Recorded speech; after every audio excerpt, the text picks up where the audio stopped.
Hello, everyone, and welcome back to the Surprise Jab Podcast. I'm your host, Zach Ruger, surprising you with new topics every single week and jabbing you with your daily dose of UFC. And that's exactly what's on the agenda for today. We will be recapping all the fights, all the action from UFC Mexico, or UFC Mexico City, which went down this past weekend. It was a fun card. Started well. It was okay. It's probably been the best fight night of the year, which isn't saying too much about the fights that we've had this year, but nonetheless, it was lots of fun. So yes, we'll be ending our episode talking about that. It's probably the main piece of today's episode. Excited to talk about that. Going over some other UFC news. Going to be reviewing a TV show. Talking about the PFL a bit. Them versus Bellator was actually a pretty eventful card. Talking about how well I did on Verdict. And going to be a fun episode for today. Unfortunately, I haven't read the 48 Laws of Power since we last spoke. I've been very busy, and law number 40 is a very, very long law. It's right around 12 pages, which might not seem like a lot, but nonetheless, that'll be saved for Thursday's episode, so stay tuned for that. But yes, for today, pretty much all we're going to be talking about is UFC Mexico City. But other than that, everything's been going pretty good, getting on top of all my homework before spring break starts. Officially starts Friday. For me, runs from March 1st until March 10th, I believe it is. We'll also be going to Chicago. Maybe we'll do an episode with the one and only Ryan Benecki. We got lots cooking here on the Surprise Jab Podcast. But let's not waste any more time. Let's get right into all the business we're going to cover. Starting off with some new UFC news. I mean, who doesn't love a little UFC news to get there? Tuesday started. I'm recording this Monday, but this will be dropping Tuesday morning. And the UFC was dropping some big announcements on the broadcast, majority of which pertain to two UFC pay-per-views. Those being UFC 303, which will be going down June 29th at the T-Mobile Arena, and that will be International Fight Week. That is right. They always put on the biggest events. In 2023, International Fight Week was UFC 290 between Volkanovski and Yair Rodriguez, which was the best pay-per-view of the year. In 2022, it was Adesanya versus Cannonier, which on paper, that was UFC 276. On paper, was supposed to be the biggest event of the year, kind of fell flat, but still nonetheless was huge. And 2021 was UFC 264, which had Conor McGregor and Dustin Poirier. So yes, expect big fights going down at the end of June. The rumored main events for that card are, of course, Conor McGregor versus Michael Chandler. I don't know if that's actually going to materialize, but we'll see. And the other one floating around is Dricus du Plessis, your middleweight champion, defending his belt against Israel Adesanya. I'll take either of those fights. Either of those fights are massive, especially to headline International Fight Week. I expect another title fight or two on that card, but very much excited for that coming in the summer. It is a bit, so June they're doing two UFC events. June 1st or 2nd, I believe, is UFC 302, which will be going down in Newark, New Jersey. Of course, May 4th is UFC 301, which is going down in Rio. So exciting stuff coming in regards to UFC pay-per-views. Also announced is that, as we already knew, the UFC was going to the Sphere in Las Vegas. That's right, that giant ball that lights up. Amazing arena for UFC Noche, UFC Independence Day in September 14th, I believe it is. But that event has actually been labeled UFC 306, so they're making that a pay-per-view in the Sphere on Mexican Independence Day. Holy cow, a massive, massive card. Expect a lot of Mexican fighters. As of right now, we don't really have any Mexican champs except Alexa Grasso, your women's flyweight champion. So we'll have to see who could potentially be headlining that, but that's not until September, and we got a long way to go. Other than that, just two fights announced that I found they were pretty notable, especially that May 11th, Michael Johnson will be taking on Matt Frevola in the UFC lightweight division. And this is super fascinating because this event is actually rumored to be going down in St. Louis, Missouri. Excited to be taking some fight nights on the road. I'm kind of sick of the Apex. We have out of May, we have 3 UFC Apex events, including one this weekend. in April, I think we already have 3 planned. I mean, it's getting out of control. So, unfortunately, or fortunately, I should say, we are going to St. Louis for this one. And Michael Johnson, who's coming off a big win over Darius Flowers earlier this year, very impressive. Matt Frivola coming off of a loss to, was it Benoit St. Denis? I swear Matt Frivola lost to someone else since he got knocked out by Benoit St. Denis. But we'll see what happens. Fun turnaround for both these guys. Happy to see that one going down. It's a legends fight, if you will. Also announced for May 18th, which I believe is a UFC Apex event, Jun Young Park will be taking on Abus Magomedov in the men's middleweight division. Both men on the edge of the rankings. Both men have been fighting highly touted contenders since they joined the UFC, I believe in the last 2 years. So that should be a fun one going down May 18th. But other than that, not too much UFC news. The main stuff was what went down at UFC Mexico City. Other than that, kind of been melatonin in the world of the UFC realm.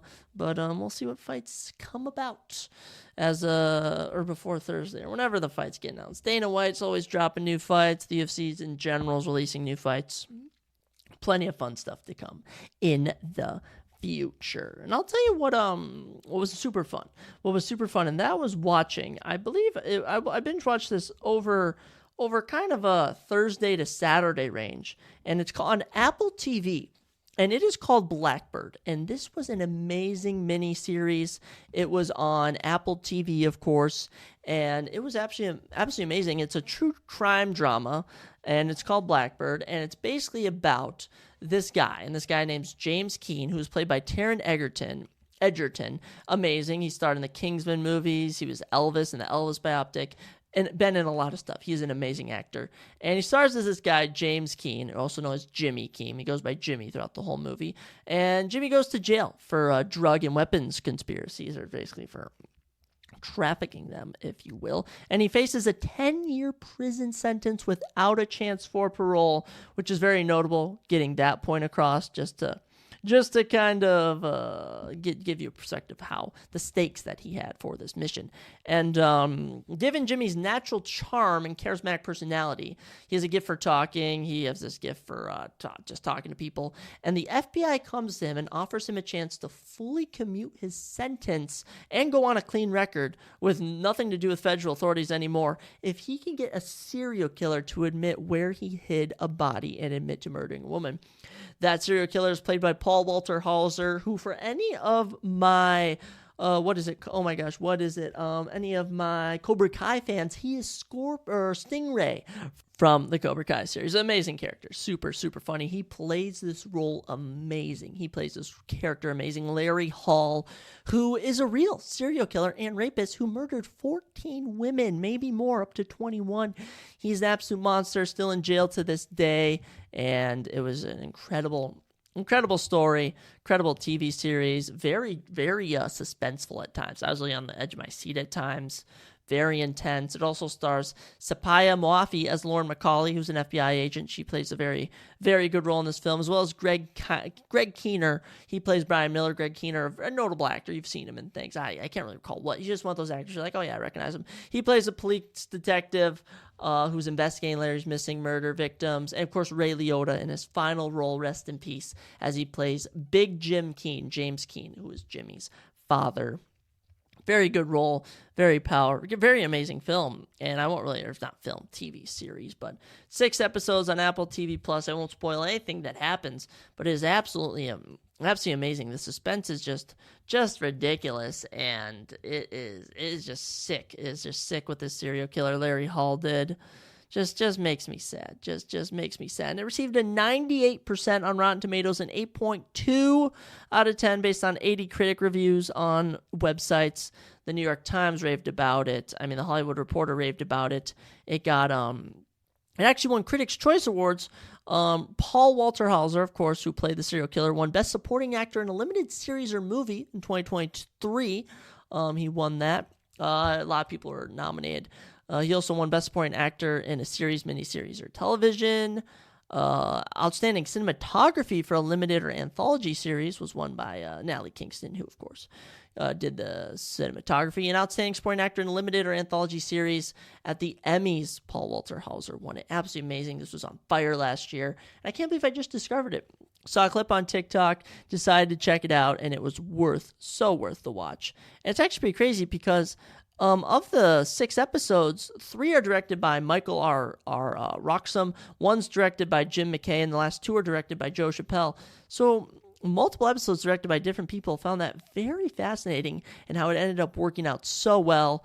I encourage everyone to check it out, and it is a wild story. I mean, Jimmy Keane, I should say, is living this life, high baller, having sex with women, trafficking drugs. He's got guns in the house. He's living the lavish life, and he gets busted, sent down to nothing in prison, but he's come to by the FBI for his skill to talk to people, and it ends up paying off, if you will. Well, I'm not going to say much more, but very, very much worth the watch. Also, you don't know what else I've been watching? I've been watching The Bachelor. Okay, and let me just tell you, I'm definitely going to do a Bachelor review or something. I wish I would have started this earlier. I would have done every week I talk about The Bachelor, but this season is just so goofy. The women on this show, and just the fact that Joey the Bachelor, he's making out with all these chicks. You know, I feel like he says the same thing to each one. He was actually the president of Pike. That's right, the fraternity. I mean, this guy is quite the character. I cannot lie, but man, oh man, good times watching The Bachelor. I mean, oh my goodness. Well, I believe there's a new episode coming out tonight or Monday. It's actually airing right now. I'll have to check that out. I hate to admit I'm a Bachelor fan, but it's like bad TV. It's like so bad it's good, because you're like, I can't believe I'm watching this. But yeah, that's all I got for TV series at the moment. Gotta find something new to watch or just read. It was so warm today, actually. It was so warm. It was in the 60s. Went over to my buddy's house. We were talking on the porch for like 3 hours, just shooting the stuff and whatever, and amazing times just talking, and I'm so ready for the warm weather. I'm ready to get outside. Minnesota, of course.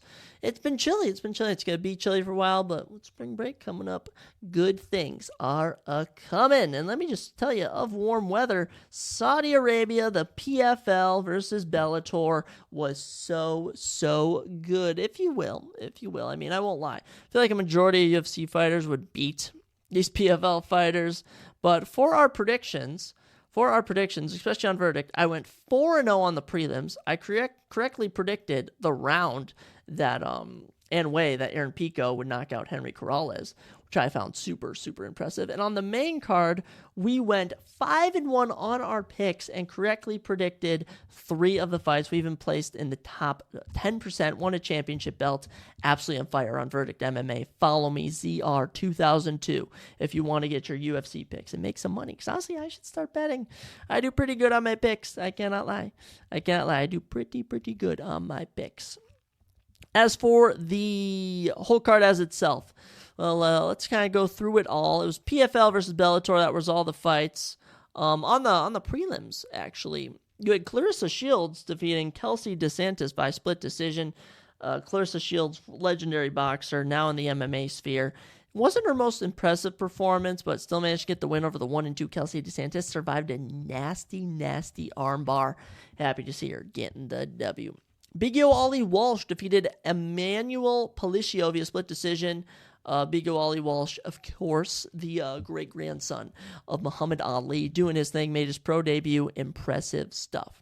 Of course, I mentioned Aaron Pico defeating Henry Corrales. These two had fought in Bellator. Henry had beaten Aaron Pico, and Aaron came out here, fished him with just this veracity, just this intensity that just showed he was ready. He was willing to be here. It was very impressive. Happy to see it, Aaron, and I'm interested to see what goes on in the whole PFL and Bellator sphere scene, if you will, overall. And there were so many stars out at this event. I mean, you had who was it? Mike Tyson was there. You had John Jones, Francis Ngannou. Of course, the winner of the main event gets to take on Francis Ngannou later in the year, which is a very weird reward, if you will. I mean, I wouldn't necessarily think facing Francis Ngannou should be a reward you get. He's an absolute monster, but nonetheless, that was what was on tap. And the whole main card was Bellator versus PFL, and Bellator goes 5-1, winning 5 of the 6 fights. PFL had nothing to offer except in the main event. Let's talk about it. AJ McKee, Clay Collard. AJ McKee makes quick work of Clay Collard. AJ McKee, by the way, former featherweight champion in the Bellator, only one loss. Clay Collard, PFL fighter, great boxer, fought in the UFC before. And AJ McKee just took him down, submitted him in round 1, minute and 10 seconds. It was like kind of like an armbar, Kimura, arm triangles, kind of where he just put him in position, got him to tap, and that was that. Starting the main card off quick, AJ McKee, one of the best featherweights in the world. I would love to see him in the UFC. So talented. As for Clay Collard, just one of those guys, clearly fighting someone higher level than him. Clay does well in the PFL scene, but against someone like AJ McKee, not going to get it done. Next fight up, I thought Thiago Santos would beat Yoel Romero, and because I thought Yoel was more washed than Thiago, and I stand corrected. Yoel Romero beats Thiago Santos by unanimous decision. 2 former UFC title challengers are just old now. Yoel's almost 50. Thiago's almost 40. They are just, their time is over. Yoel just leg kicked Thiago, hit him from range. Thiago Santos just did nothing. Nothing in this fight. Yoel Romero got another W for the Bellator. Bellator PFL, the third string in the MMA scene. Of course, UFC's the A.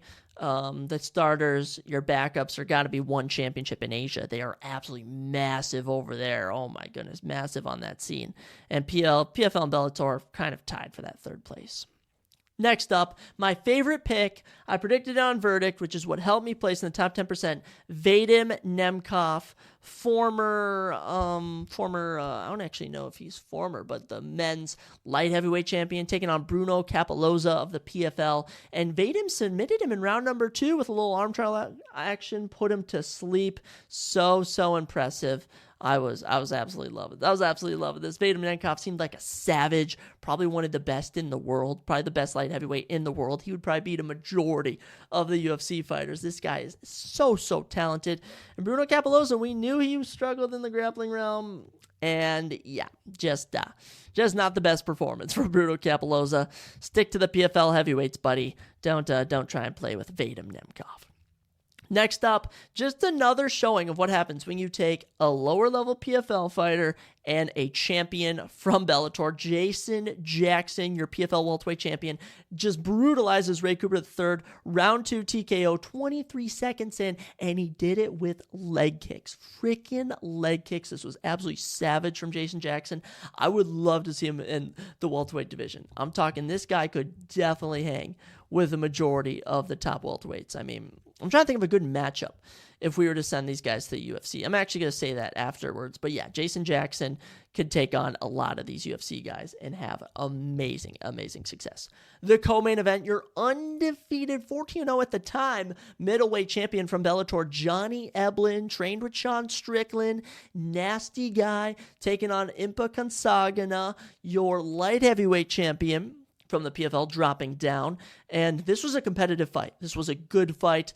And Johnny Eblen pretty much won round 1 over Impa Kansagana. Did enough, took him down, looking good in the striking. Round 2, Impa Kansagana comes out, drops Johnny Eblen, almost knocks him out multiple times. Johnny Eblen fights back, gets takedowns. Round 3, Johnny Eblen shows he's the champ, takes down Impa, survives, and gets the split decision win. This just showed. I don't think anyone lost this fight. I don't think anyone lost. First off, Johnny Eblen remains undefeated, 15-0, absolute killer. Impa Kansagana, showing that he has improved so much since getting knocked out by Joaquin Buckley in 2020 in the UFC. I mean, he has improved so much. He's become a champion. He's took an undefeated Bellator champion in a weight class lower to a split decision, which some people thought he won. This fight was amazing. It was so technical. It showed the grit. It showed the heart. And neither guy lost. I'd have said this should have been a draw, just because I did want to see either guy lose. Loved what I saw from these boys. Happy to see him. And I'm excited to actually say who I think they would match up well with in the UFC. Main event, I called it. I mean, Renan Ferreira, your PFL champion from this past season at heavyweight. Ryan Bader, your heavyweight champion from Bellator. Ryan Bader's 40. All right, Ryan Bader has been knocked out before. Renan Ferreira wasted no time, TKOs him in 21 seconds, drops him with a nasty straight right punch right across the chin. Ryan Bader goes down. Couple follow-ups from freaking Renan Ferreira, and that was it. The 6'8" monster from Brazil, Renan Ferreira, dismantles Ryan Bader. I mean, impressive stuff. He'll take on Francis Ngannou later in the year. I don't know how he's going to do against Francis. After seeing how Francis Ngannou get against Tyson Fury, I don't see anyone beating Francis Ngannou against someone like John Jones, if you will. I mean, he looked good, but I don't know if he's going to beat Francis. That's all I can say for that, but impressive stuff from Renan Ferreira. Ryan Bader, might be time to call it. You're 40. You've become a champion. You just, I don't know. I don't know. Ferreira clocks him with a left hand. Actually, it was a left hand. Yeah, now that I'm thinking about it, I had my position. I must have been the camera angle. Ferreira now 13-3. Ryan Bader now 31-8. And yes, Renan Ferreira will be taking on Francis Ngannou later in the year. As for Ryan Bader, probably retirement. That's what I see in the future. Ipa Sagana, Johnny Eblen, of course, 15-0 now. If I could put Johnny Eblen against someone in the UFC, I mean, all I could think of is maybe Dricus Du Plessis. Someone like that he could match up really well with. A lot of these guys are talented. And I wish there was a video game where I could just match them up with UFC fighters. That would be super, super fun. As for Impican Sagana, I mean, I think he should stay in the PFL. I think he'll dominate in the PFL. If he came back against some of these UFC light heavyweights, he might struggle. But it's kind of hard because he lost the lower level UFC talent, so it's kind of hard to picture him against other top fighters in the UFC. I just think he's kind of a guy who will have success outside of the UFC after, out struggling in the UFC. But fun stuff. As for Ray Cooper III and Jason Jackson, Ray Cooper III should retire. That boy is out of it. But Jason Jackson, the striking looked impressive.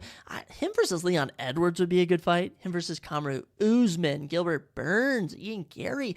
This guy is talented. He brings the intensity, brings the energy, and he brings that knockout power. How about a leg kick TKO? You rarely see that. Jackson has now won 8 straight fights and is 18-4. So impressive. Vadim Nemkov. I mean, what more do you want from this guy? This guy is so talented. 17-2 professionally. And him versus Magomed Ankalaev would be a dream fight of mine. 2 excellent grapplers, can also strike. I love it. I love that fight. That would be an excellent fight. Yoel Romero, of course, 16-7 now. I mean, just been at this game for so long. I think it's time to call it quits. These guys are not, him and Thiago Santos are not going to match up with anyone in the UFC.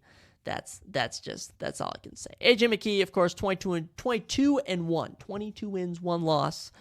In the men's featherweight division in the UFC, someone like AJ McKee, I could see against Brian Ortega, maybe Alexander Volkanovski, Arnold Allen, someone along those standards, I think would be really good for AJ McKee. But yeah, that's all I can say in regards to that. A lot of fun fights on this PFL versus Bellator card. But at the same time, who is paying for this? I was seeing all my highlights on Twitter, on Instagram. I wasn't going to pay for this. I mean, these UFC pay-per-views aren't worth the money, okay? That's just, who has that money just be thrown around? Only rich people. It's a shame. UFC is a rich man's sport, especially to watch in person. The ticket prices are absolutely ridiculous. But nonetheless, the UFC fans always show out. And guess what? They showed out for UFC Mexico City, which was an absolutely amazing event. As much as this is a fun episode for being episode 69, I was trying to think of something maybe fun in the sexual 69 regard. But there was just no need for that. There's no need for that vulgarity. And this is a pretty chill episode. I've been busy. This past week. Well, we got a lot of fun topics coming up. I mean, I'm trying not to do them all right now. Of course, we're going to be revisiting UFC 200 probably after spring break. I'm looking to do that on the March, I believe, 12th or 13th card, a month before UFC 300. Also going to be going over every single WrestleMania in the history of WWE. That's right, we're gearing up for WrestleMania season for WWE. Going to be talking about that as well. We're going to be talking about the greatest of all time in every UFC division on a future episode, going over some other conspiracy theories, including something very fascinating I heard about called the Emerald Tablets, which are these ancient tablets which apparently tell about the creation of societies and civilizations in the world. Yeah, the Surprise Jab podcast has a lot of fun stuff coming to you in the coming weeks. But yeah, as for now, let's break down all the action from UFC Mexico City and talk about what's next for some of these fighters. First off, just want to say not too bad on predictions. We go 8-4, bringing our total up to 48-22 on the year. We go 3-2 on the main card. We go 5-2 on the prelims. One fight was canceled. That was Raul Rosas Jr., unfortunately, versus Ricky Turcios. Raul pulled out due to injury or wasn't allowed to compete or something, which really pissed Ricky Turcios off. There were rumors that matchup was going to go down this upcoming Saturday, but Ricky Turcios said those rumors are not true, which I find very interesting, being that I would be itching to fight again if my fight couldn't happen 1 week. Why not do a little turnaround? Ricky Turcios is a bum though, Raul. I hope you get better and that you continue to dominate. But yeah, that fight unfortunately got canceled, so we proceeded with a 12-fight card. And that actually was announced as right before the fight was about to happen, so that was very unfortunate news. But we kicked off the entire card with our first prelim, Muhammad Naimov versus Eric Silva, and this fight only lasted 44 seconds due to Eric Silva injuring his leg. It was very unfortunate. He almost got caught in the cage, and he pulled it out for a second, landed super weird, and after only freaking 44 seconds, Muhammad Naimov landed a takedown. Okay, Eric Silva was able to get up and then got hurt. So Muhammad Naimov gets a TKO in 44 seconds, round one. So I guess that's what it goes in as. So Muhammad Naimov gets his 5th knockout victory of his career, bringing his total up to 11-2 professionally. He's now on a 3-fight win streak. Not how you want to be there, but hey, it's what happens. Eric Silva now falls to 0-2 in the UFC, being finished in both fights. But yeah, Eric Silva will be back due to injury, and hopefully Muhammad Naimov is. Muhammad Naimov, promising featherweight. Was excited to see him fight, but you know what? He is from Tajikistan. Maybe we can get him on that Saudi Arabian card going down in June. So looking forward to that. But yeah, unfortunate start to the night, and I'm sure I've just had some really weird fights to open up cards as the year's begun, but that's what happens. Oh well. Moving into our next bout, a flyweight matchup. I was pumped for this one between Victor Altamirano and Felipe Dos Santos. And let me just tell you straight up, this was striking versus grappling, and striking won. Felipe Dos Santos wins a split decision over Victor Altamirano, and it was a competitive fight. Very competitive fight. Totals from the fight: 40 significant strikes for Victor, 37 for Felipe.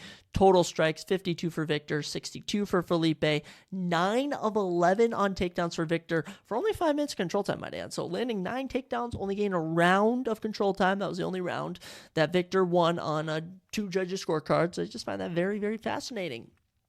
Round 1 kicks off. Victor takes him down 6 freaking times. Felipe had to adjust. Felipe adjusts in round 2, only gets taken down twice, outstrikes him by 8, wins the round number 2. Round 3, Felipe outstrikes him 23-21, gets taken down 1 of 2 attempts by Victor, and Felipe is able to get his first UFC win. Very happy for Felipe Dos Santos. Good win for the kid. 8-1 now professionally, and his only loss is to Manel Cape in a fight of the night. I mean, are you kidding me? This guy will be a star in the flyweight division. Flyweights on display in this one. As for Victor, you know what? It's a tough loss. That's all I can say. Tough loss for Victor. Now falls to 0-2, a little 2-fight losing streak for him. But you know what? He'll be back. He'll be back. In Mexico, started off the night with a loss from Victor. But we got the night going with our first finish as Ronaldo Rodriguez submits Dennis Bonder in round 2 with a rear naked chokehold. This got the Mexican crowd going. I predicted Ronaldo would win. Oh yeah, by the way, Muhammad Naimov, we predicted round 2 sub. He won nonetheless. Felipe Dos Santos, we predicted a unanimous decision. It was a decision. Split nonetheless. And as for Ronaldo Rodriguez, we predicted a round 1 knockout. And to my surprise, it was actually round 2 submission. So yes, taking you through the fight. I mean, round 1, Dennis Bonder, domination. 31 significant strikes to 14. 2 of 4 on takedowns. Gets almost 2 minutes of control time. Dennis Bonder wins round 1. Round 2, Dennis goes 2 of 2 on takedowns, but gets reversed, and Ronaldo Rodriguez slaps in a rear naked choke, and Dennis was forced to submit. So yes, Ronaldo Rodriguez picking up his first UFC win. Amazing stuff from the debuting Ronaldo Rodriguez, the only debuting fighter on the entire card. Happy to see it from him. That was actually Ronaldo Rodriguez's 5th career submission. Impressive stuff. Improves to 17-2 for Lazy Boy. Amazing stuff. As for Dennis Bonder, not too good. He is now 0-3 in the UFC. Unfortunate for the Ukrainian, who debuted 14-2. Yet to get a win. Very, very, very unfortunate. But happens to the best of us, I suppose. Next up, lightweight matchup. And look, I should have gone with him. Fair Zayam beats Claudio Puelles by split decision, and another grappling fight. I mean, just so much grappling in this entire card. It was kind of annoying. It was kind of, I mean, there wasn't too much high levelness. But, you know, here's the totals from the fight for you. 31 significant strikes to 4 in favor of Fair Zayam. 58 total strikes to 17. 7 of 13 on takedowns for Claudio Puelles. 7 minutes, 14 seconds control time. Fair Zayam, 4.5 minutes of control time. And that was the name of the game. Clearly, Claudio Puelles cannot strike. Clearly, he cannot strike. And the round 1 submission was there. So many opportunities, just did nothing with them. Fair Zayam, the France boy, picking up a big win in this one. I mean, round 1, Fair Zayam outstrikes him, but gets taken down. Round 2, Claudio Puelles didn't land a single significant strike. 14 for Fair, 0 for Claudio. In round 3, Claudio did all right, 3 of 5 on takedowns, but only threw 2 significant strikes. This is pretty embarrassing for the Prince of Peru, who after being on a 5-fight win streak is now on a 2-fight losing streak. As for Fair Zayam, a little 3-fight win streak for him, all by decision, but it doesn't hurt too much.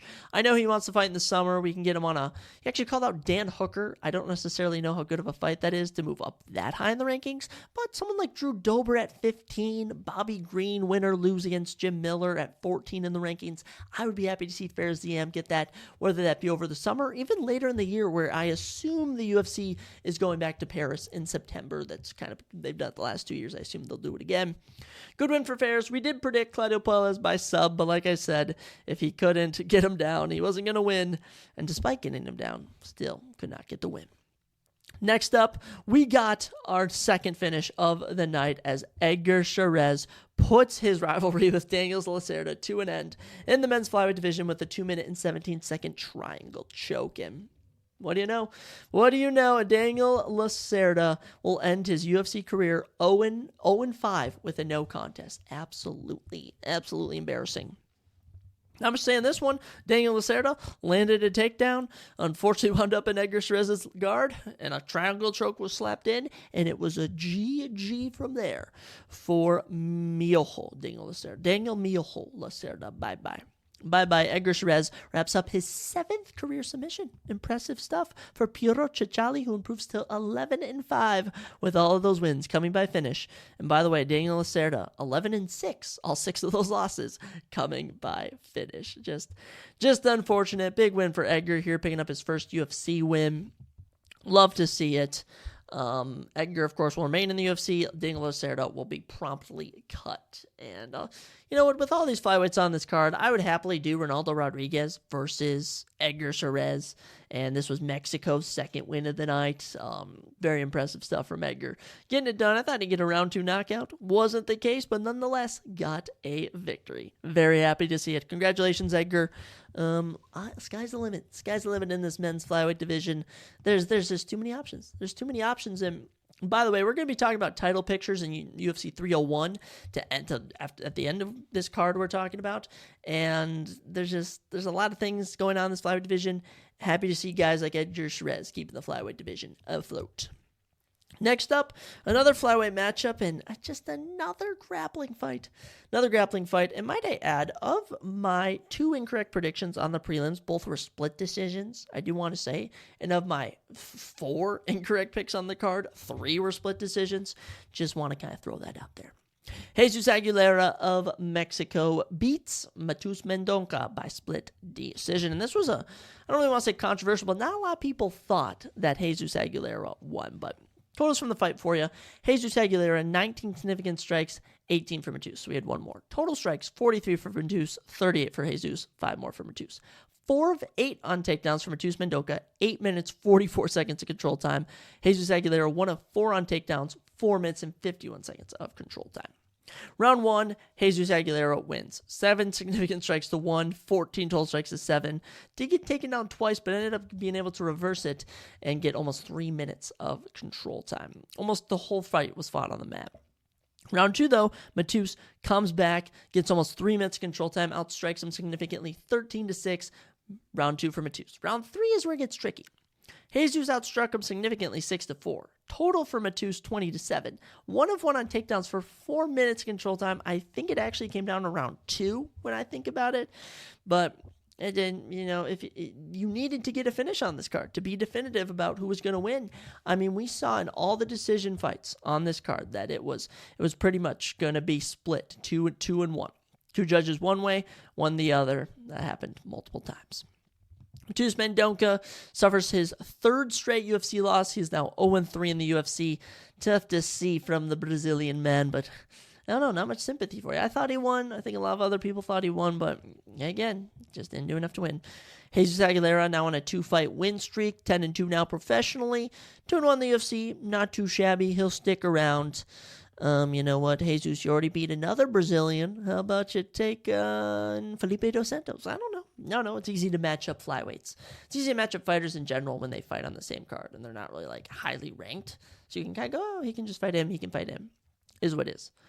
Final prelim of the night, we had the bantamweight division, and I thought Raoni Barcelos would get a decision win, but that boy decided to lock up a submission as Raoni Barcelos beats Christian Problema Quinones with a round 2 rear naked chokehold. And actually, no, he didn't get a performance bonus. No sympathy for the prelim fighters in this one. Actually, round 3 submission, my goodness. Raoni Barcelos outstrikes him 43-29 significantly, 48-33 total. Each man landed 2 takedowns, but this is crazy. Raoni, 2 of 12 on takedowns, only a minute of control time. Christian, 2 of 7 on takedowns, 3 minutes, 13 seconds of control time. Just could not do anything with the takedowns. Raoni, outstruck him round 1, outstruck him round 2, outstruck him round 3. Got the submission. Good win for Barcelos. Gets his 3rd career submission. How about that? Very, very interesting. Raoni improves to 18-5 and snaps a 2-fight losing streak. He'll remain in the UFC, I assume, as for Christian Quinones suffers his 2nd straight loss by rear naked chokehold, is now 1-2 in the UFC. Tough to see where Christian Quinones goes from here, but I assume he'll stay in the UFC. They need prelim fighters for UFC 306 in September. I'm sure they'll keep some of these guys around, but what do I know? What do I know? I don't know too much. I'm just a UFC guy. Actually, I really should bet, guys. I really should bet. I feel, I go 8-4 on my picks. Okay. Of those 8 correct, I'm sure the winnings would cancel out from the losers. If I threw $10 on every fight, I feel like I've done pretty good this year. I've actually done amazing this year. We are now 48-22 on the year. Let's say we threw $1 on every fight. I feel like canceling everything out, I'd be up. And I just need 1 or 2 underdogs to hit. Let's head into the main card, though, because this is where the action heated up. A majority of these fights were good. Let's talk about the first one. Manuel frickin' Torres. This guy's going to be a star in the men's lightweight division. Dominates Chris Duncan. Gets a minute 46 second submission. Wow, under 2 minutes. Minute 46 second rear naked chokehold for Manuel Torres. Gets a $50K bonus. Manuel Torres, are you kidding me? His 7th career submission. His 6th straight win. And that is now his 15th career victory. And he's 3-0 in the UFC. All wins coming in round number 1. Back-to-back wins in under 2 minutes for him, too. Chris Duncan just couldn't do nothing. Even landed a quick takedown. No issue for Manuel. Gets the submission in. Dominant win. Chris Duncan having a little 3-fight winning streak snapped here. But Manuel Torres, an absolute dog. And I don't say I want to throw him up the ranking super quick, but I'm happy to do it. I'm happy to do it. This guy looked like an absolute stud. Amazing on the mic. Just amazing stuff from Manuel Torres. The technicality, too. Took him down twice after getting taken down once. What more can you ask for? Got position, locked it in. Duncan had to tap. Torres, 14 finishes now of his 15 wins. Oh, my gosh, this guy's a killer. Absolute killer. Tough save is next from him, though. Tough save is next from him. A lot of options in this men's lightweight division, but we'll see what happens. Moving on, women's strawweight matchup. Coming up next, your only women's fight of the whole card as Yasmin Jauregui looked to bounce back from her 22nd knockout loss to Denise Goes over the summer against Sam Page Hughes. And guess what she did? Yasmin Jauregui wins by unanimous decision. Outstrikes her significantly 94-83. Total strikes 97-88 in favor of Yasmin Jauregui. Sam Hughes goes 0 of 6 on takedowns, which was definitely the big implication. Round one, Yasmin actually outstruck her. Yasmin outstruck her as we expected round one, but round two, Sam Hughes actually outstruck her. Round three, though, Yasmin turned it up, but just from watching the whole fight, you could tell Yasmin was winning every single round. I thought she'd get a knockout. Turns out she didn't, but nonetheless, getting her 11th straight win, which moves her now to 3-1 in the UFC. Good win for Yasmin. Mexico native, love to see it. Mexico was on absolute fire tonight. Was absolutely loving it. Good win for the women's strawweight. And you know what? I'm happy to throw her to the women's strawweight rankings. Michelle Warson Gomez. Why not? Carolina Kowalski. Have her fight these women. It's always when we got these fun young up and comers like this, I want to see them fight. Makes me happy to see. Next up, our fight of the night might be fight of the year contender as Daniel Zellhuber batters Francisco Prado's face into oblivion, getting the win here. Impressive stuff from Golden Boy Daniel Zellhuber. His third straight victory, 15-1 now professionally, and a $50K fight of the night bonus. Absolutely amazing. Francisco Prado now moves to 1-2 in the UFC, suffers his second career loss, but nothing to be ashamed of here. Just got beat up, showed his grit, got out significantly, struck 120-90. Same for total strikes. No man attempted to take down. I mean, these two just struck and struck. Francisco Prado actually probably won round one, 29-27, outstruck him. Round two, though, Daniel Zellhuber turns out 50-32 for significant strikes. Round three, even gooder, better, gooder, 43-29. Francisco Prado's face was beat bloody. It was kind of a brutal sight. And Rick Winter actually gave out a 10-8 for the round number two in favor of Golden Boy Daniel Zellhuber. Look out, lightweight division. Another killer coming from Mexico. I mean, Manuel Torres and Daniel Zellhuber using this chance to get a good win. Amazing stuff. Both are young, both are talented. Mexico, two studs here. And Zellhuber will definitely be back for another Mexican card later in the year, even over the summer. Get this guy some action. I love to see it. Alrighty, let's get into the goodness of things. The best two fights to end the night, if you will, between Brian Ortega and Yair Rodriguez in the co-main event. And this one was unfortunate. First off, good win for Brian Ortega. Good win for Brian Ortega. I'm not a Brian Ortega hater. None whatsoever. But Yair Rodriguez has no grappling ability whatsoever at all. Almost knocks out Brian Ortega in round number one. 10-8s him in round one, if you will. I mean, round one knocked. Yair dropped Brian Ortega, outstrikes him significantly 45-6. Total strikes 50-7. And Brian Ortega still managed to get a takedown in 42 seconds of control time. Incredible. Absolutely incredible. Round two, Yair's doing better on the feet. Ortega lands a takedown and controls him for almost 4 minutes, outstriking him 22-9 significantly. Crazy comeback for Brian Ortega. Might have 10-8'd him. Round three, Yair landed one big punch. Ortega goes for the takedown, takes his back, and in 58 seconds into round number three, gets an arm triangle finish, kind of from behind, very awkward angle. And he actually mentioned his ears popped, as he was getting introduced. He also rolled his ankle getting introduced. Everyone thought he broke it.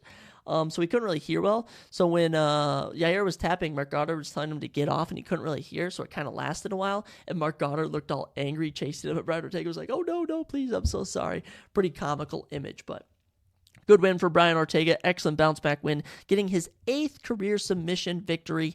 Impressive that snaps a 2-fight losing streak, and it is his first win since October of 2020. His first finish since March of 2018. First submission since December of 2017. Been a long time coming. For Brian Ortega, he had his ex-girlfriend Tracy Cortez in the crowd. You know he couldn't lose in front of her. He had to show her how, I don't even know how these boys do it. I mean, Brian Ortega, an absolute gem. Yair, though, what happened, man? Oh, my round one knockout pick almost landed. It was right there. So close. and yet completely stamina dumped, got taken down. Unreal. Yair Rodriguez, 2-fight losing streak now, has been finished in round 3 in back-to-back fights. Embarrassing. So yeah, Yair Rodriguez will fall to the number 4 spot in the rankings. Actually, Yair Rodriguez will probably fall to the number 5 spot in the featherweight rankings. Let's bump Mozvarevov up to 4, Brian Ortega up to 3, and the real question is, what's next for these two gentlemen? What is next? Ortega's 33, Yair's 31. Ortega's already lost to Volk, already lost to Max Holloway. Yair has already lost to Volk. Okay, just fought Josh Emmett. I think they need to fight up-and-comers. I think Brian Ortega, Movsar Evloev, title eliminator is the fight to make. As for Yair, I want to see him fight someone like number 6 ranked Arnold Allen, the winner of Calvin Kattar and Aljamain Sterling at the UFC 300 fight. I would even do Josh Emmett and Yair Rodriguez. I like a lot of those options right there, but Brian Ortega really surprised me. I will say they both look kind of washed. I think that's my big analysis, is that Yair can't grapple, Brian Ortega can't strike. I truly believe that Yair, if you were to take on Mosfar, will get grappled to death. If Brian Ortega takes on Ian Topira, he will get knocked out in round number 1. So let's match up Yair against fellow striker. He already fought Josh Emmett, I should say. So yeah, if Calvin Kattar wins, that's a fun fight. Arnold Allen's also a good striking matchup. And Brian Ortega versus Movsar Evloev, a striking battle. I think it solves a lot of people's issues. I think those are the next fights to make. Happy for both these. Happy to see where both these guys go. And actually, Brian Ortega was so respectful. He asked the Mark Guard not to raise his hand out of respect for Yair, since he's lost in his home nation of Mexico. Just really showing that he's changed. I mean, Brian Ortega really showed some maturity here. I was happy to see it. Decent co-main event, crazy comeback, and Brian Ortega gets a $50K bonus of the night. A little performance bonus for Brian T. City Ortega. Main event up next was Brandon Moreno versus Brandon Royval, and I don't really want to call it the worst option possible. I don't really know what to say about this fight, but Brandon Royval wins by split decision over Brandon Moreno, and no one really won. It was a competitive fight, if you will, but I mean, not much happened. Moreno just couldn't really get going on the feet. Couldn't really go in and grappling. Brandon Royval, I feel like, should have been knocked out at times. I mean, I have no idea. First, totals from the fight: 145 significant strikes to 112 in favor of Brandon Royval. Total strikes: 177 to 119. Brandon Royval also threw 556 total strikes, 510 significant strikes. Only landed at 28% rate. I mean, this guy's volume is off the charts. 556 total strikes thrown. Insane. Even just to move your fist, just pound the air a bit. Okay, do that 500 times. Now imagine actually throwing full force, trying to connect with someone, actually connecting with someone. Insane volume from Brandon Royval. And volume beat power, if you will, because Brandon Moreno was throwing more power shots. Okay, Royval's intensity just could not be denied. Of course, 3 takedowns for Moreno, 1 for Royval. Not even 3 minutes of control time for Brandon Moreno. Not even 30 seconds of control time for Brandon Royval. Round 1, Brandon Moreno casually outstrikes him, wins round 1. Round 2, Brandon Moreno casually outstrikes him, lands a takedown. Round 3, though, Brandon Royval did get taken down twice, but was able to get up, outstruck him 25-17, round 3 to Royval. Round 4, Brandon Royval heavily outstrikes him, 60-29 total, 49-29 significantly. Round 5, Royval showed some more pressure, 41-29 significantly, 57-36 total, and threw 162 total strikes. So Brandon Royval will get his first win since April of 2023. Rebounds from his December championship loss to Alexander Pantoja. Gets the dub, 16th career victory for him, and avenges his loss to Brandon Moreno from 2020. But I'll say, he was talking about getting a rematch against Alexander Pantoja. There's just no need to make that fight. He just lost convincingly in December. I mean, he lost all 5 rounds. Unless you're being a generous guy with the volume. He lost all 5 rounds to Alexander Pantoja, and he wants to get back in there with him. And especially at UFC Brazil in the main event at UFC 301. I don't see that happening. I do not see that happening. And as for Brandon Moreno, I don't want to say he looked washed, but he certainly looked a step back. This is actually Brandon Moreno's second straight loss, bringing him to 2-3 in the last 2 years, 2-3 in his last 5 fights. Be it that it is a split decision. I mean, not too bad, but it's still unfortunate. So, what's next for these guys? It's tough to say because, Royval is now going to be the number one contender in the division despite losing to Alexander Pantoja. We don't really want to see a rematch, but there's just no way Alex Pereira can turn around after fighting Jamal Hill and main event UFC 301. That would be insane. It depends if he even gets cleared to do so. We'll see what occurs, but Alexander Pantoja could potentially be the main event or co-main event for UFC 301 in Rio de Janeiro, Brazil, and May 4th at UFC 301. And who could he fight? He's got a couple options. First off, could be number 6 ranked Manel Kape. You could just give him that fight. Could be Muhammad Mokaev if he beats Alex Perez this upcoming weekend. Okay. Also, could be Brandon Royval. They could just go with Brandon Royval. All right. They could also give it to number 2 ranked Amir Albazi. That could be an option. Other options, you could have Brandon Royval fight Amir Albazi. You could have Brandon Moreno fight Amir Albazi. There's been talk that Henry Cejudo could fight Brandon Moreno. There's just unlimited options. But if I'm the matchmaker, if Dana White says, Zach, you tell everyone what to do, I'm having Alexander Pantoja defend the belt against Manel Kape just to do it. Manel Kape is a name. All right. He talks a lot. He can sell a fight. This is a rematch from Manel Kape's UFC debut. Do that. Have Brandon Moreno fight the winner of Muhammad Mokaev and Alex Perez. Hopefully being Muhammad Mokaev. Have him do that. All right. It's a big step up for Muhammad Mokaev and can show if he's championship level. Have Amir Albazi and Brandon Royval fight, and the winner of that can get the next title shot.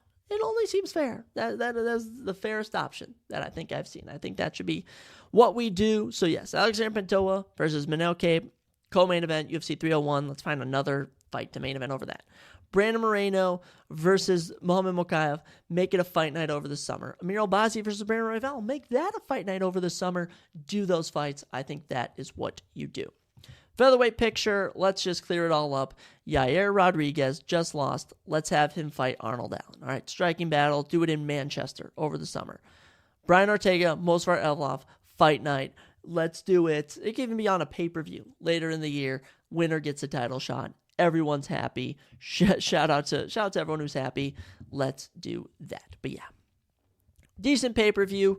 Not pay-per-view, decent fight night, I should say. I'd say of all the fights, of the 12 fights we witnessed, there were, I'll say, obviously all finishes usually get thumbs up, but, I'm honestly going to say 1, 2, 3, 4, maybe only 4 of the fights are notable of rewatching again. I've seen stronger Mexico cards. I've also seen worse Mexico cards. There was actually a fight that broke out in the crowd, which I find absolutely insane. There's a fight in the crowd. Absolutely crazy. And Dana White, they asked him about it. They're like, hey, what do you think about the fight that's going on in the crowd? He's like, is that not good publicity? The reporter's like, oh, it seems like a bad image for the UFC. And Dana White was like, no, it's not. I could care less who's fighting in the crowd. I love Dana's unbothered energy that he just brings. It's hilarious to me. But yeah, it gets a 6 out of 10 for me. Not the best. It's the best fight night of the year, which should be saying a lot. It's also the first fight night we haven't had at the Apex. So there's that. Next weekend, of course, we will be going to the UFC Apex for UFC Fight Night, Jairzinho Rozenstruik versus Shamil Gaziev, and this is a good fight night card. This is a good fight night card, ladies and gentlemen. I think a lot of people are sleeping on this card. It's got some just some low-key bangers that you're going to want to check out. Going to the card itself, ranked flyweights, Matt Schnell and Steve Erceg. Steve Erceg, 2-0 in the UFC. What's his face? Matt Schnell, never really in a boring fight. His fights are always entertaining. Don't miss that one. Also on there, Umar Nurmagomedov, the 16-0 cousin of Khabib, will take on the 17-1 Tajikistan Belzat Almakhan. That's going to be a crazy fight. No one would fight Umar. He gets some random guy making his debut. Alex Perez, Muhammad Mokaev, top 10 men's flyweights, title shots on the line for Mokaev potentially a top 3 guy. Don't want to miss that. Co-main event, Tyson Pedro's coming off a nasty round 1 knockout of Anton Turkaljuk, and since returning to the UFC, all 3 of his wins have come in round 1, takes on the undefeated 10-0 light heavyweight Vitor Petrino, who's coming off a nasty round 2 knockout of Modestas Bukauskas back in November. That's going to be a fun one. And then the main event, heavyweight knockout artist between Jairzinho, Biggie Boy Rozenstruik, and Shamil Gaziev. This one's going to be a banger. Shamil, second UFC fight is making his main event against the where's Jairzinho up to now? The number 12 men's heavyweight. Amazing stuff. Don't want to miss that. Full breakdown coming this Thursday. Cannot wait to talk about these fights. They're gonna be some fun ones. But before that, Got a lot of homework to bang out, ladies and gentlemen. Got a lot to do. I can't lie. For accounting, have some homework to do. Class on Wednesday. For professional selling, professional selling, I've got this huge mock sales thing that I have to get wrapped up throughout the month of March. I have to start working on it, actually. Should probably start getting that going. I'm actually going to be selling, a hydration drink. What was the hydration drink I kept talking about before? I kept trying to tagging them to get a sponsor. I can't even Hoist. I'm going to be selling Hoist to the UFC to become its new drink sponsor. Going to be fun. My professor acts like the board or whatever. He's going to act like Dana White, not actually, but as I pitch an idea or whatever, I do a sales presentation. That's kind of fun. I should get a jump on that. My business ethics class, let me just tell y'all, I have a midterm essay due March 10th. Haven't even looked at it because the professor hasn't said anything about it. I understand it's an online class, and I got to look at stuff myself, and I'm kind of like, okay, you haven't told me anything about it, so I got to get after that this week. I also have a full other set of business ethics quiz, paper to reflection, 2-page paper to write, a discussion post, responded to discussion posts, a lot of fun stuff there. Consumer behavior, I have a group project that I have to do. I have a discussion post to write. I have a exam to take. Crazy stuff there. International business, I have to take notes for a class and work on an assignment. It's just, it never keeps ending, but these are the best times of my life. I love college. It's such a good time. Amazing stuff. But yeah, that's a bit about what I got on the agenda. Of course, I've mentioned in the future we have a lot more surprise topics coming. Guess it's really tough on my schedule. As much as I feel like I have free time, once the free time hits, it's like 7, 8, 9, 10 at night. And I'm like, okay, I still got to eat. Then I kind of want to chill. I don't know. Everything's about balance in life. Everything's about balance. You want to work hard, you got to play hard. Do want to get some side hustles going to make some money. Let me just tell you. The bank account, it's not awful, but it's not amazing. And there's definitely opportunities out there to make a quick dollar. I just got to find it. I got to figure out how to make some revenue. I'm trying to get rich, baby. I'm trying to make some money, provide for the people around me, and just have a good time. But yeah. That's all we got. That's all we got for today's episode, and not too much. Probably would have been a bit longer had I actually read Law 40, but Law 40 was so much, and I was super tired the other night, and I was like, I don't really want to read this super tired. I actually want to zone in and obtain the law itself because it discusses money and about it and being aware of people that use it for power and greed. But there's that UFC schedule the rest of the way out until April 13th. Of course, Jairzinho Rozenstruik, Shamil Gaziev this upcoming weekend, leading Shamil Gaziev. March 9th, UFC 299. I'll be watching it with my cousin in Chicago. Absolutely massive. Cannot wait to cover that. Sean O'Malley, Marlon Vera, the rematch. Definitely going with Sean O'Malley as of the moment.